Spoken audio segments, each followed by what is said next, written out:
Blueberry scones are so fluffy and absolutely delicious, and they're really easy to make from scratch at home, and they're way better than you're gonna get at any coffee house or bakery.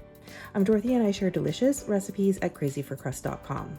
So this recipe, you start with your dry ingredients: 2.5 cups of all-purpose flour, 1/3 of a cup of granulated sugar, a tablespoon of baking powder, and 1/2 of a teaspoon of salt. You're going to whisk that together, and then you'll add 1/2 of a cup of cold, unsalted butter that's been diced.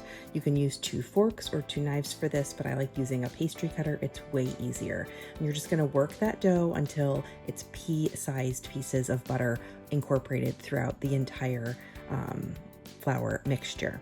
Then you're going to add 2 large eggs that have been lightly beaten to 3/4 of a cup of heavy whipping cream. And then just whisk those together until they're nice and combined. Once you have your wet ingredients, you're going to make a little well in the dry ingredients. Just use your hands and make a little well in there and pour in your whipping cream mixture. And then you'll add, that's your basic scone recipe. We're adding 1 cup of fresh blueberries here. If you're using frozen blueberries, do not thaw them, just use the frozen ones. Otherwise it's gonna make your dough purple. And then you're going to use a fork to stir together that dough until you can't mix anymore. That's called a shaggy dough.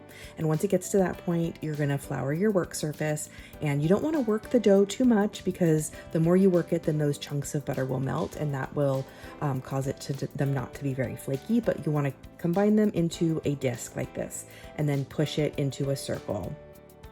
And then you're going to cut this into 8 pieces. I used about an 8 to 9 inch circle, but you could make them thinner or thicker. You could even make these minis if you want by dividing the dough in half. Cut them into 8 scones and then place them onto cookie sheet. I have a silicone baking mat here, but you could use parchment paper. Brush them with more heavy cream and add some sanding sugar. You don't even need an icing on these. You could make an icing, but these are so sweet enough and more delicious than anything. If you don't follow me already, be sure to follow along and keep watching for even more desserts.